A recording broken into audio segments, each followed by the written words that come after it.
السلام علیکم پیارے دوستو، امید ہے کہ آپ سب خیریت سے ہوں گے۔ ہم آپ کے لیے ایک اور اہم ویڈیو لے کر حاضر ہوئے ہیں۔ ویڈیو کا عنوان ہے سورۃ الفاتحہ کی فضیلت۔ آپ چینل پر پہلی بار آئے تو چینل کو سبسکرائب ضرور کر لیں۔ تو دوستو ویڈیو شروع کرتے ہیں۔ اس کے فضائل، وجہ تسمیہ یعنی اس کو نام فاتحہ کیوں دیا گیا، حدیث میں اس کے کیا فضائل ہیں، یہ صورت نازل کیسے ہوئی، کچھ فقہی احکام، یہ 4 چیزیں انشاءاللہ میں آج کے لیکچر میں بتاؤں گا۔ اس کا نام فاتحہ کیوں ہے؟ اس کی وجہ یہ ہے کہ قرآن مجید کی جب ہم نماز میں تلاوت کرتے ہیں تو اس تلاوت کی ابتدا ہم سورہ فاتحہ سے کرتے ہیں۔ فاتحہ کا معنی فتح، ابتدا میں آنے والی، کھولنے والی، یہاں سے قرآن کی تلاوت کا آغاز ہوتا ہے، اس لیے اس کو فاتحہ کہا جاتا ہے۔ اور اس لیے بھی کہ قرآن مجید جب لکھا گیا ہے مصحف کی شکل میں تو اس سورت کو سب سے پہلے رکھا گیا ہے، اس لیے اس کو سورہ فاتحہ کہا جاتا ہے۔ اس سورت کا دوسرا نام ہے ام القرآن، قرآن کی ماں، قرآن کی اصل، قرآن کی بنیاد۔ حضرت ابو ہریرہ رضی اللہ تعالی عنہ سے روایت ہے کہ رسول اللہ صلی اللہ علیہ وسلم نے فرمایا الحمدللہ ام القرآن، سورہ فاتحہ ام القرآن ہے، ترمذی کی حدیث ہے۔ یہ آپ کو انشاءاللہ ایک پیپر پہ یہ تمام حدیثیں نمبر وار اردو میں یہ PDF فونٹ میں انشاءاللہ آپ کو دے دی جائیں گی اور اپلوڈ بھی کر دی جائے گی تاکہ ویڈیو کے ساتھ، تاکہ جو ویڈیو دیکھنے والے، لیکچر سننے والے لوگ ہیں ان کو بھی مل جائے۔ تو اس لیے یہ ابھی صرف سننے پر آپ توجہ دیں، لکھے نہیں، آپ کو دے دی جائے گی۔ رسول اللہ صلی اللہ علیہ وسلم نے فرمایا الحمدللہ ام القرآن، یعنی الحمدللہ والی جو سورت ہے سورہ فاتحہ، یہ قرآن مجید کا خلاصہ ہے، مغز ہے، ماں ہے، قرآن مجید کی اصل ہے۔ یہ بھی ایک بہت بڑی فضیلت ہے اس سورت کی۔ قرآن مجید میں بھی اس سورت کی فضیلت کو بیان کیا ہے۔ سورہ حجر آیت نمبر 87 اس میں ہے وَلَقَدْ آتَيْنَاكَ سَبْعًا مِّنَ الْمَثَانِي وَالْقُرْآنِ الْعَظِيمِ، اے نبی ہم نے آپ کو 7 وہ آیتیں عطا فرمائی ہیں المثانی جو بار بار دہرائی جاتی ہیں، والقرآن العظیم اور قرآن عظیم بھی ہم نے آپ کو عطا کیا۔ 7 وہ آیتیں عطا فرمائی ہیں جو بار بار دہرائی جاتی ہیں۔ تو قرآن مجید خود سورہ فاتحہ کی فضیلت کو بیان کرتے ہیں۔ سورہ فاتحہ کی 7 آیتیں ہیں اور بار بار دہرائی جاتی ہیں، ہر نماز میں، ہر رکعت میں ان کو پڑھا جاتا ہے۔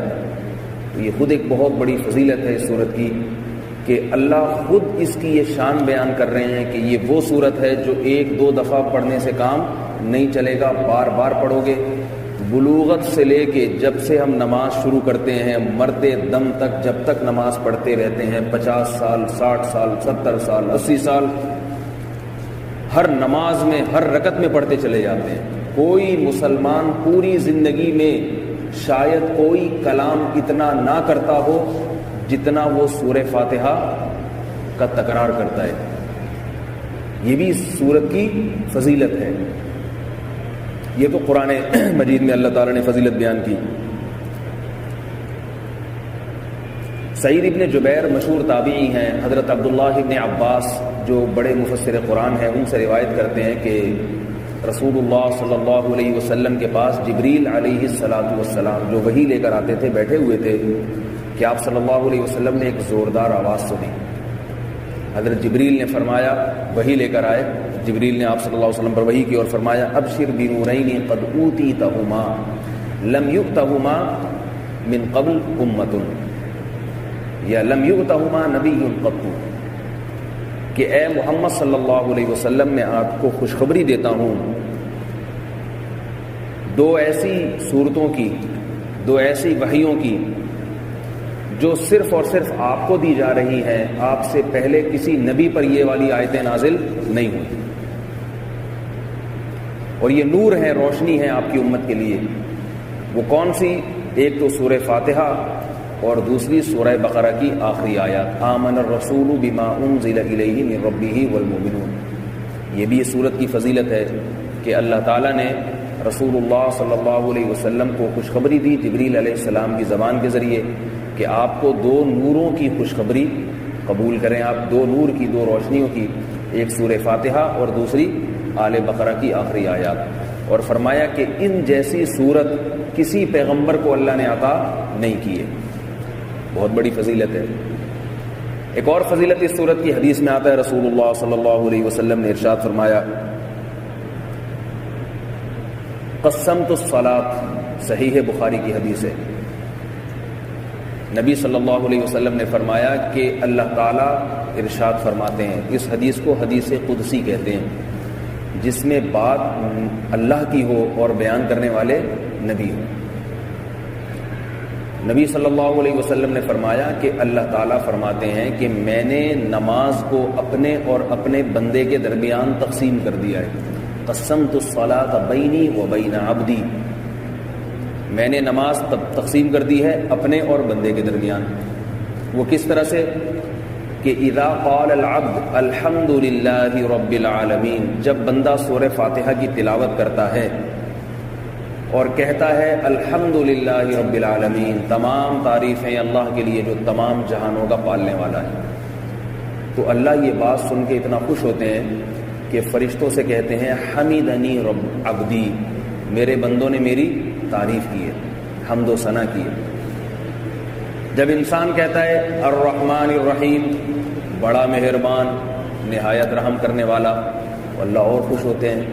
فرشتوں سے کہتے ہیں اثنا علی عبدی، دیکھو میرے بندے نے میری ثنا کی ہے. ثنا کہتے ہیں وہ تعریف جو زبان سے ہو.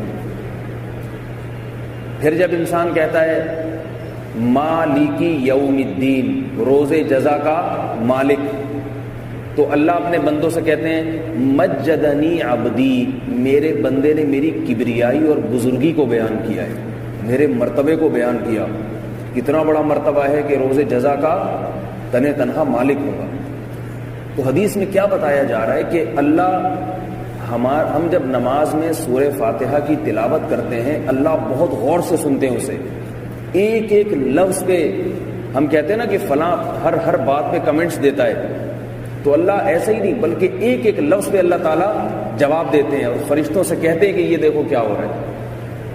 تو جب ہم کہتے ہیں مالکی یوم الدین، تو اللہ کے نبی نے فرمایا کہ اللہ فرشتوں سے کہتے ہیں مجدنی عبدی، میرے بندے نے میری بزرگی کو بیان کیا. پھر جب انسان کہتا ہے، یہ تو وہ حصہ ہے جو اللہ کے لیے ہے، سب اللہ کے لیے تعریفیں ہو رہی ہیں. پھر جب نبی نے فرمایا جب یہ بندہ کہتا ہے ایاک نعبد و ایاک نستعین، اے اللہ ہم تیری ہی عبادت کرتے ہیں اور تجھ ہی سے مدد طلب کرتے ہیں، تو اللہ کے نبی نے فرمایا، اللہ تعالیٰ کہتے ہیں ھذا بینی و بین عبدک، یہ میرے اور بندے کے درمیان ایگریمنٹ ہے، معاہدہ ہے. کس بات کا معاہدہ ہے؟ کہ بھائی اے اللہ میں مدد صرف کس سے مانگوں گا؟ اس سے یہ نہیں کہ کبھی یا رسول اللہ مدد، کبھی یا غوث اعظم مدد، کبھی یا علی مدد، کبھی یا فلاں مدد. ایسا نہیں ہے، صرف اور صرف تجھ سے مدد مانگوں گا. تو نبی نے فرمایا، اللہ تعالیٰ کیا فرماتے ہیں؟ ھذا بینی و بین عبدک، یہ میرے اور بندے کے درمیان کیا ہو گیا؟ ایگریمنٹ ہو گیا، معاہدہ ہو گیا. وَلِعَبْدِي مَا سَأَلَ، اب یہ جو مانگے گا میں عطا کروں گا. اب یہ حصہ کس کا شروع ہو رہا ہے؟ بندوں کا. اب آگے بندوں کے مفاد کی باتیں شروع ہو رہی ہیں. بندہ دعا مانگتا ہے اہدنا الصراط المستقیم، اے اللہ ہمیں سیدھے راستے پر چلا.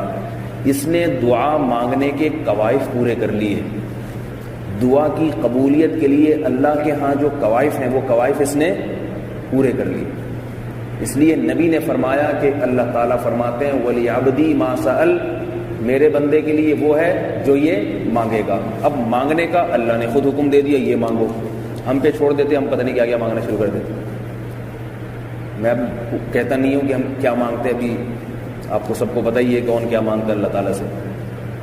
فرمائے اہدنا الصراط المستقیم، اے اللہ تو مجھے سیدھے راستے پر چلا. صراط الذین انعمت علیہم، ان لوگوں کا راستہ جن پر تو نے انعام کیا. غیر المغضوب علیہم، ان کا راستہ نہیں جن پر تیرا غضب ہوا. ولا الضالین، اور ان کا راستہ بھی نہیں جو گمراہ ہیں، جاہل ہیں، گمراہ لوگ ہیں، ان کے راستے پر بھی نہیں. اللہ کے نبی نے فرمایا جب ولا الضالین کے بعد بندہ پھر آمین بھی کہنا چاہیے، دعا قبول ہو جائے. جب بندہ یہاں تک پہنچتا ہے تو اللہ فرماتے ہیں ھذا لعبدی، یہ والا پورشن میرے بندے کے لیے تھا، یہ والا حصہ میرے بندے کے لیے، وَلِيَعْبُدِي مَا سَأَلَ، اور جو اس نے پکارا ہے، جو اس نے مانگا ہے، وہ میں اسے عطا کروں گا۔ اللہ کی طرف سے مہر لگا دی جاتی ہے۔ افسوس کی بات ہے، ہم جب یہ دعا پڑھتے ہیں ہمیں پتہ ہی نہیں ہوتا کیا کیا معاہدے ہو رہے ہیں اور کیا کیا اللہ تعالیٰ سے مانگ رہے ہیں، پتہ ہی کچھ نہیں، آتا ہی نہیں، ترجمہ ہی نہیں آتا، اور جن کو آتا ہے ان کی بھی توجہ نہیں ہوتی۔ جب یہ دعا پڑھی جا رہی ہوتی ہے مقتدی سن بھی نہیں رہے ہوتے، ان کی توجہ کہیں اور، کوئی دکان میں لگا ہوا ہے، کوئی کاروبار میں لگا ہوا ہے۔ تو اس لیے یہ حدیث بھی ذہن میں رکھنی چاہیے کہ اللہ ایک ایک لفظ کو سنتے ہیں اور پھر بندے کی پکار کا جواب دیتے ہیں۔ یہ ایک حدیث ہے صحیح بخاری کی۔ دوسری حدیث ہے، اس حدیث کو ام القرآن نبی صلی اللہ علیہ وسلم نے بھی فرمایا، اور حضرت عبداللہ ابن عباس رضی اللہ تعالیٰ عنہ سے امام شعبی نقل کرتے ہیں کہ عبداللہ ابن عباس فرمایا کرتے تھے، الفاتحۃ اساس الکتاب، سورہ فاتحہ قرآن مجید کی بنیاد ہے۔ یہ عقیدہ ہی مضبوط نہیں ہوگا اور مانگنے کا جذبہ ہی نہیں ہوگا تو آگے قرآن مجید سمجھ میں نہیں آئے گا، کہ قرآن ان کی سمجھ میں آتا ہے جن کے دلوں میں جذبہ ہو، چاہت ہو کہ ہمیں سیدھا راستہ مل جائے۔ جن کے دلوں میں جذبہ ہی نہیں ہے، قرآن کا مطالعہ کرتے ہیں منفی سوچ رکھ کے، ان کو پھر قرآن سے ہدایت نہیں ملتی۔ امید کرتی ہوں آپ سب کو ویڈیو ضرور پسند آیا ہوگا۔ آپ ویڈیو کو لائک کر کے ضرور شیئر کریں۔ جزاک اللہ۔